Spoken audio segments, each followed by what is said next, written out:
Ikutilah dan hadirilah literasi digital. Hari Ahad 17 Maret tahun 2024 tempat Gedung Muslimat Mukuripan, Jalan Sunan Kalijaga, Cilacap.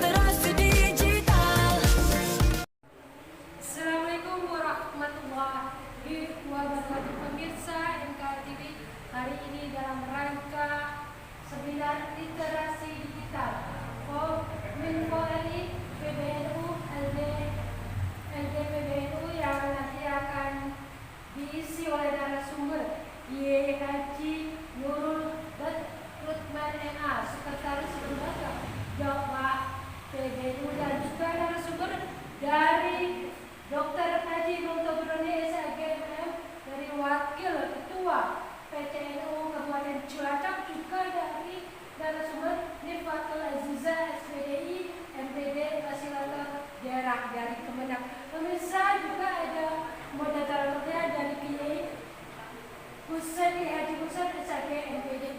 Maka saksikan terus acara literasi digital, tepatnya di Gedung Muslimat NU Kuripan. Ubi Al-Wasir, MKA TV melaporkan. Assalamualaikum warahmatullahi wabarakatuh. Waalaikumsalam warahmatullahi wabarakatuh. Apa kabar Pak Saiful? Alhamdulillah, punyai baik. Dengan apa kabar? Baik, alhamdulillah. Masya Allah, tadi dalam rangka literasi digital banyak banget pesertanya. Ini harapan jenengan dengan kegiatan ini ke depan? Harapannya ini merupakan program dengan Kominfo, RI, dan PBNU dengan lembaga dakwah. Harapannya dari kegiatan ini adalah meningkatkan kualitas public speaking dari dai-daiyah kita. Setelah public speaking meningkat bagus, maka diharapkan dai-daiyah kita itu mengisi, meramaikan media sosial yang sudah akrab dengan kita. Jadi nanti diharapkan konten-konten media sosial itu banyak yang melibatkan konten-konten agama. Lebih manfaat tentunya ya. Betul. Terus ngomong-ngomong ini Yai, tadi diperkirakan berapa yang hadir? Kayaknya lebih dari 200. Baik, kami mengalokasikan peserta yang hadir itu 200 kuota. Tapi sepertinya melihat antusias dari medsos, dari grup WA, dan dari bisik-bisik suara yang masuk, insya Allah lebih dari itu. Sambutannya sangat luar biasa. Terus apakah nanti tahun depan atau ke depannya lagi akan diadakan kegiatan ini? Untuk program Kominfo ini sepertinya merupakan program yang akan dibuat, semoga kontinu. Kalau di lembaga dakwah sendiri ada penguatan dakwah digital, itu sudah kontinu, sudah masuk tahun ketiga. Tapi semoga sekarang Kominfo pun melakukan hal itu, semoga bisa bergandengan untuk tahun depan menguatkan dai-daiyah kita begitu. Oke, terima kasih Mas Saiful. Semoga semakin berkah literasi digital, menjaga persatuan dalam bingkai kebinekaan. Ubi Al-Wasir, MKH TV melaporkan. Assalamualaikum warahmatullahi wabarakatuh. Waalaikumsalam warahmatullahi wabarakatuh. Terima kasih. Ya, assalamualaikum warahmatullahi wabarakatuh. Pemirsa MKH TV, hari ini alhamdulillah antusiasnya banget para pengunjung jamaah dalam literasi digital, dan hari ini bersama Kiai Haji Saharoni Jajuli, Ketua PBNU ya, LDNU Kabupaten Cilacap, yang sangat luar biasa tadi memberi antusiasnya kepada jamaah peserta dari literasi digital. Assalamualaikum Yai. Assalamualaikum warahmatullahi wabarakatuh. Gimana kabarnya? Alhamdulillah baik. Ini tadi banyak banget yang hadir dalam kegiatan ini.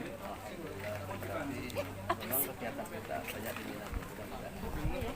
Pasti saya punya harapan kegiatan ini nantinya akan mendapatkan hasil yang luar biasa pada peserta, bisa memperoleh ilmu tentang kemajuan teknologi dan berita-berita yang penting yang akurat, terutama dalam masalah Tadi sekitar hampir 200 lebih pengunjungnya. Itu ke depan akan dilakukan lagi ya? Insya Allah, karena kebetulan kita bersyukur kepada Allah, terima kasih kepada PBNU yang sudah memfasilitasi, juga memotori gerakan ini, kegiatan ini, sehingga kami dari PT RDNU Kabupaten Cilacap termasuk yang mendapatkan kehormatan, karena tidak semua kabupaten, tidak semua lembaga dakwah di tingkat cabang yang mendapatkan kesempatan semacam ini, hanya beberapa saja, kita nggak seluruh Indonesia. alhamdulillah Cilacap salah satu yang dipilih untuk mengadakan kegiatan literasi digital ini. Alhamdulillah.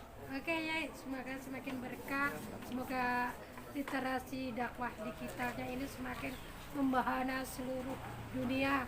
Pokoknya LBNU Kabupaten Cilacap berkah dunia akhirat, berkah dunia akhirat. Biar Nasir, Angkara TV melaporkan. Assalamualaikum warahmatullahi wabarakatuh.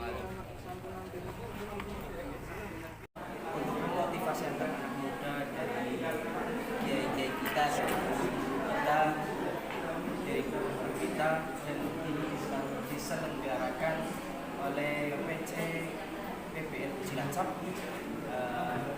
khususnya lembaga dakwah Nahdlatul Ulama. Insya Allah semakin jaya.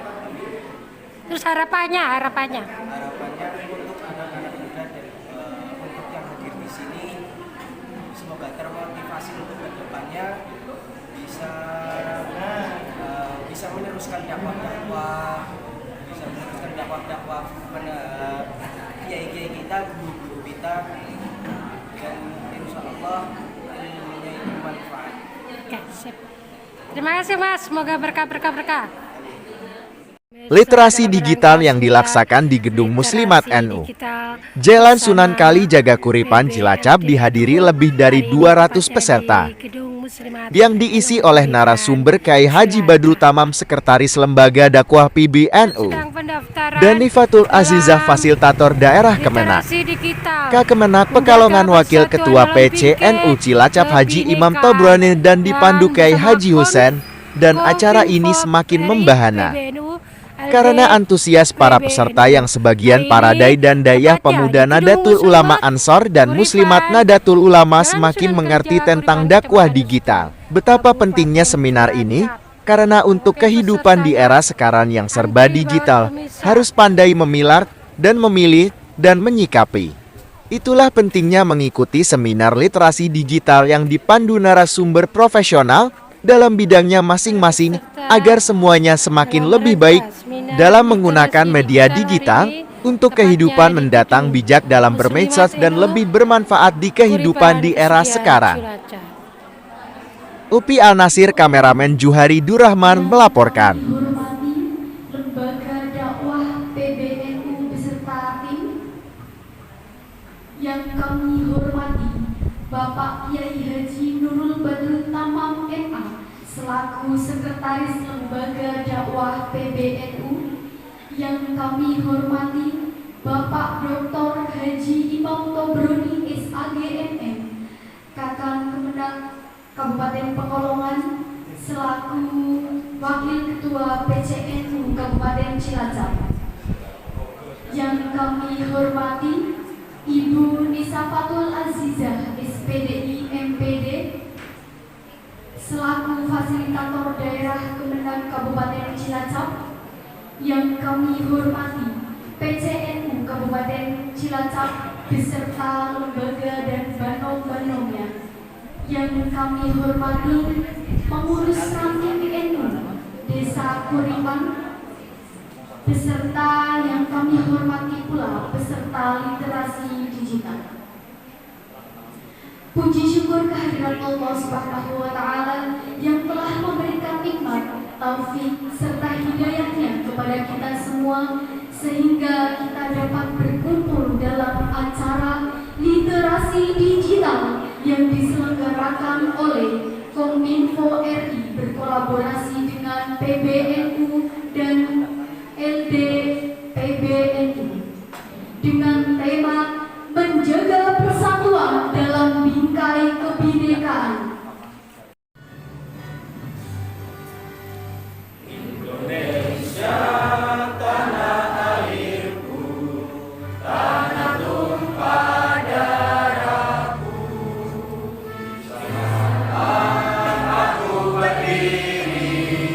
Jadi padu ibu.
Pengetahuan sebanyak-banyaknya.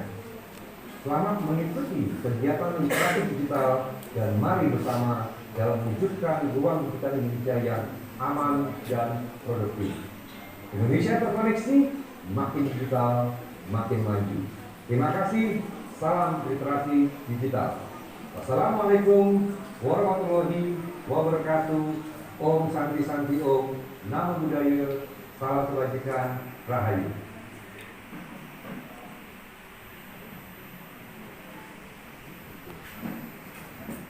Warahmatullahi wabarakatuh. Alhamdulillah wa syukurillah wa salatu wassalamu ala rasulillah Sayyidina Maulana Muhammad ibn Abdullah wa ala alihi wa sahbihi wa wala. Amma ba'd. Bapak Ibu, saudara sekalian, jajaran pengurus dan aktivis Nahdlatul Ulama yang saya hormati, saya cintai. Alhamdulillah, saat ini kita siap melakukan gerakan literasi digital oleh Nahdlatul Ulama yang ini merupakan program kerjasama antara pengurus besar Nahdlatul Ulama dengan Kementerian Komunikasi dan Informatika. Ini adalah program yang berskala besar, melibatkan partisipan yang luas, baik pasar kita sudah pasar digital.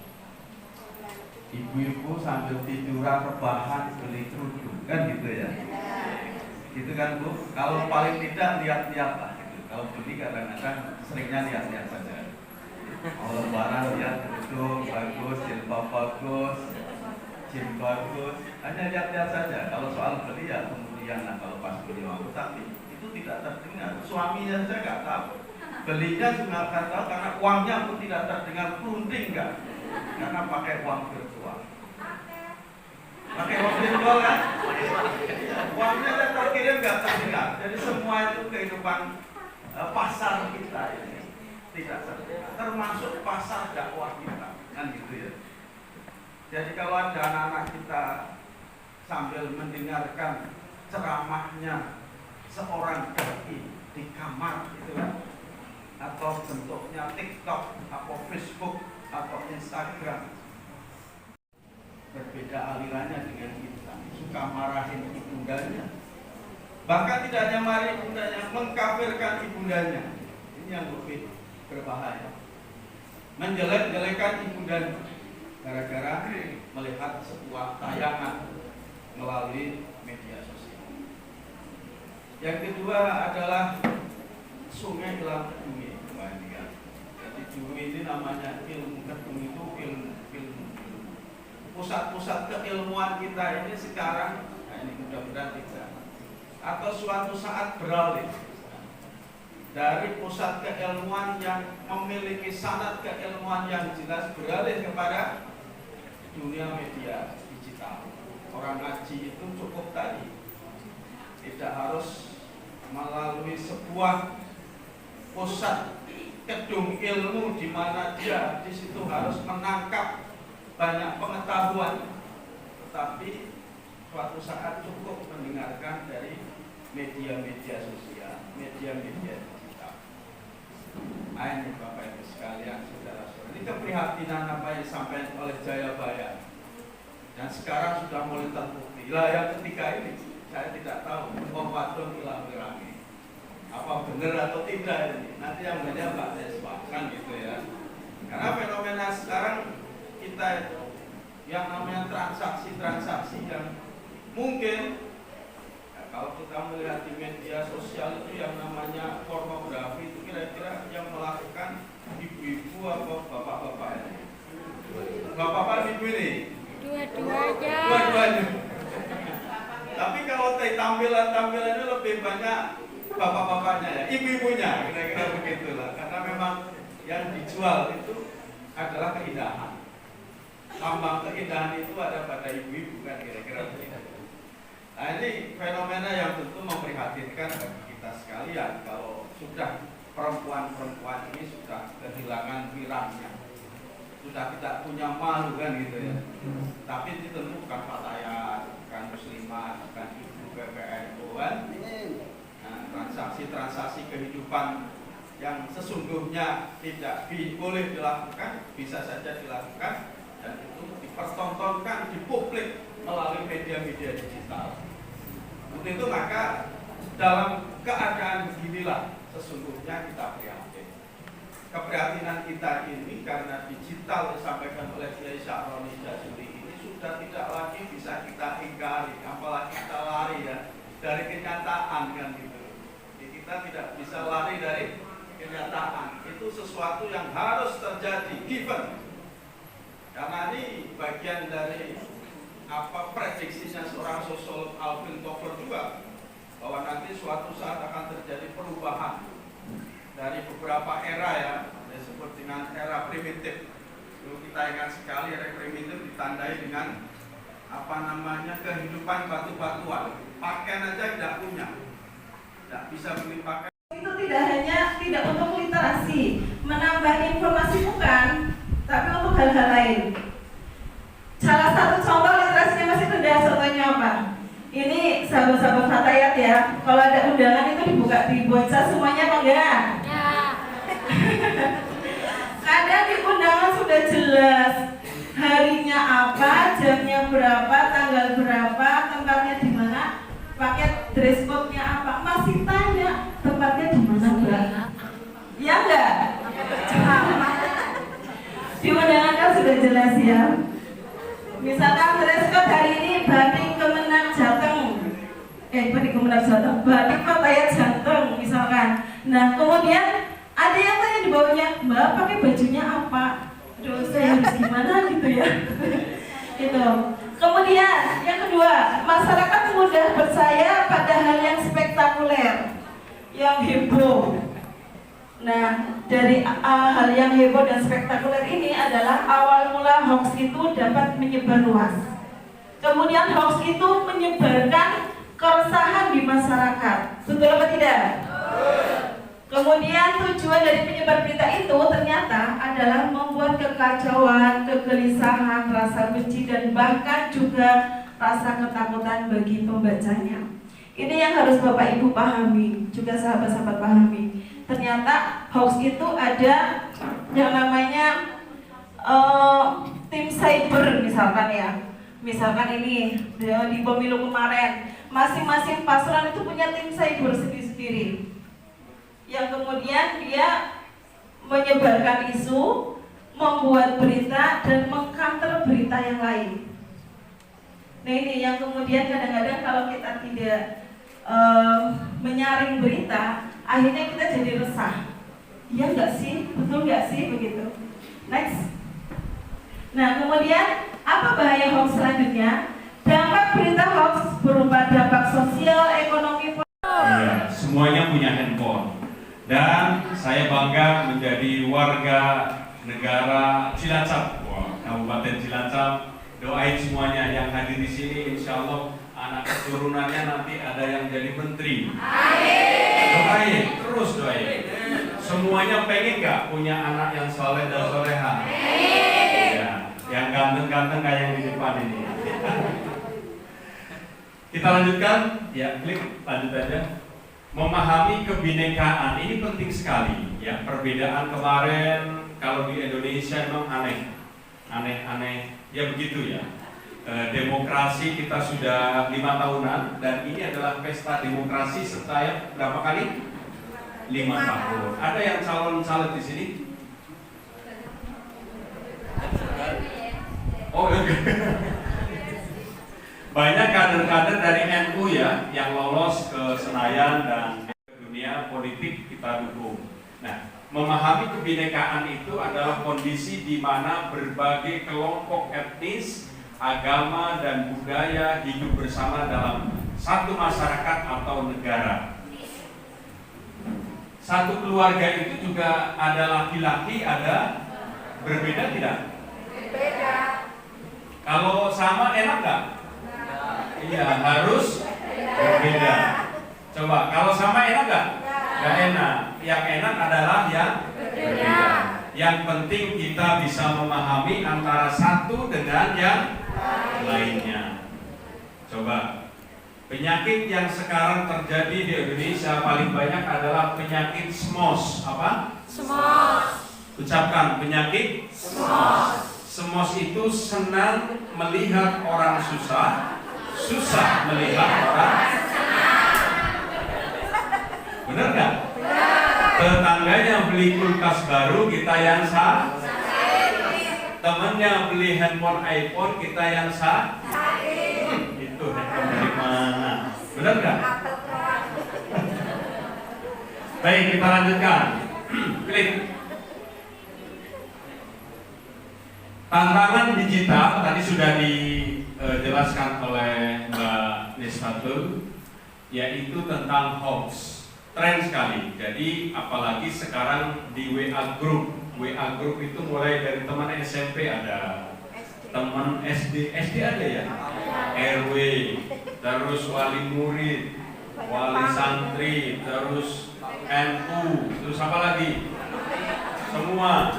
Banyak sekali. Ada berapa WA Group? Bagus gak?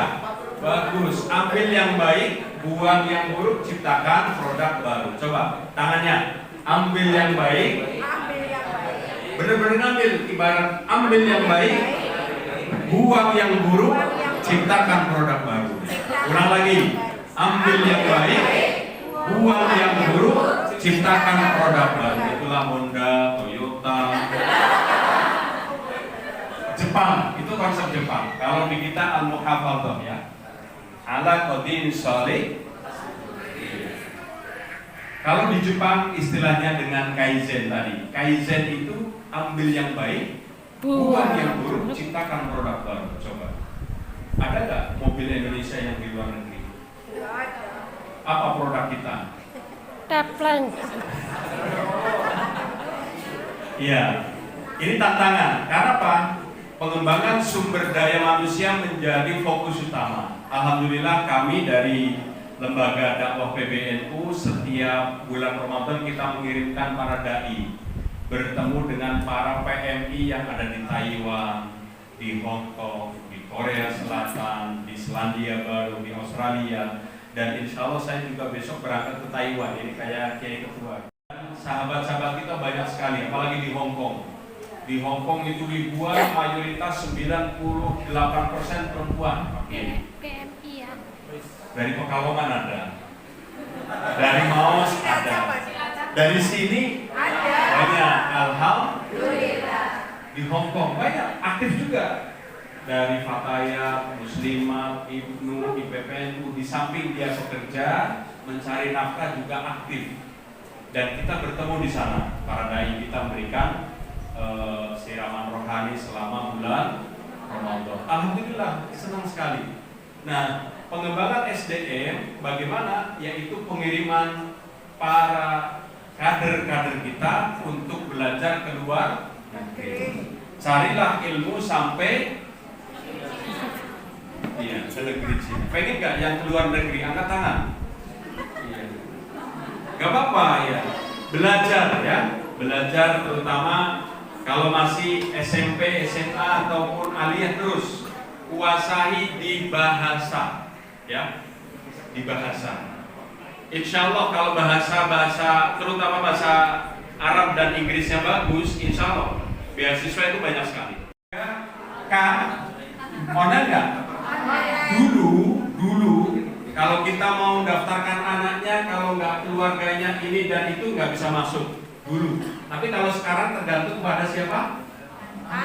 Daftar lewat online, ujiannya online, habis itu nanti diterima online. Iya, diterima online juga. Insya Allah. Silakan dorong anak-anak kita di semua dunia pekerjaan ataupun di pengembangan SDM. Yang penting adalah tuntun dan perhatikan anak-anak kita. Beda. Kalau dulu anak-anak kita mau kemana nak? Mau kemana? Main ke tempat saudaranya. Bisa dikontrol nggak sekarang? Bisa. Dulu. Sekarang susah. Karena apa? Pakai handphone. Ketemu dengan A, ketemu dengan B. Percaya atau tidak percaya, inilah keterbukaan antara orang tua dengan anak. Dorong terus. Begitu juga suami istri harus terbuka. Betul nggak? Kalau pulang dari sini jangan dulu dihapus handphonenya dulu, Pak, chatnya. Ada nggak di sini?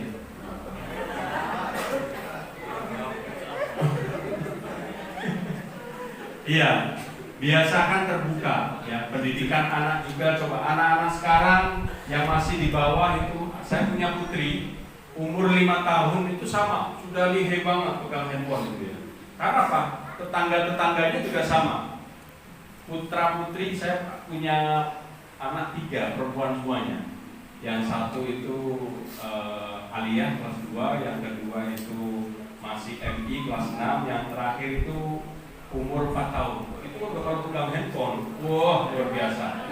Coba anak-anak sekarang kalau nangis kira-kira dikasih handphone dia enggak? Iya. Benar Pak, di mana-mana ini. Benar nggak? Apa solusinya biar nggak diem Pak? Solusinya gampang. Bapak dan Ibu harus menjadi teladan di rumah Bapak Ibu sekalian. Setuju nggak? Waktunya bermain, usahakan anak-anak kita sibukkan untuk berdialog, diajak main. Apa kalau di depan itu ada main apa kalau dulu? Playground. Yang kayak gini sudah. Black. Sudah ada. Terus apa lagi ya? Lereng. Terus apa lagi? Ada nggak? Itulah tugasnya para kader-kader NU untuk menumbuhkan kembali budaya-budaya yang dulu. Bagus nggak? Bagus. Lawan itu dengan handphone. Caranya begitu. Setuju nggak? Bapaknya juga ikut juga. Ini sudah ada apa namanya? Sama ya. Iya. Sibukan. Coba bangun tidur yang dicari apa coba? Kalau bapak-bapak yang paling takut ketinggalan dompet atau ketinggalan handphone? Sama ya kayaknya ya. Benar nggak? Ya lanjutkan. Nah, dunia digital ini manfaatkan itu tadi. Kita setiap bulan bayar ke Indomaret, ke Indosiar. Kalau yang itu bagus ya jaringannya 150. Coba 150 kalikan jumlah di sini berapa coba? Yang untung siapa? Yang untung perusahaan Indomaret, Indosat, Telkomsel. Kebanyakan di sini pakainya apa? Telkomsel. Oh, Telkomsel. Setiap bulan coba. Kita sampai detik ini sebagai penonton. Nah, diharapkan pulang dari sini Bapak dan Ibu bisa menebarkan literasi digital yang baik, membuat konten-konten data yang informatif, yang solutif, yang bisa mencerahkan kepada teman-teman kita. Status WA, coba status WA Bapak dan Ibu, kita lebih banyak membaca status WA. Iya, banyak gak? Banyak ya? Banyak. Banyak sekali. Nah, kita manfaatkan ini. Bagaimana peran teknologi dalam menjaga persatuan? Tentu alhamdulillah Indonesia telah melewati pemilu kemarin 2024 dengan sempurna. Tinggal kita menunggu ya, menunggu hasil keputusan resmi dari KPU. Dan sebentar lagi juga ada pemilihan kepala daerah, baik itu kabupaten maupun provinsi, gubernur, wali kota, bupati. Ayo kita dukung program pemerintah ini untuk bareng-bareng mewujudkan dan menjaga negara kesatuan Republik Indonesia. Antaranya itu tadi, meningkatkan akses terhadap informasi, terus mempromosikan komunikasi antar individu, budaya, terus membangun jembatan antar wilayah, menyebarkan pesan. Jadi silakan.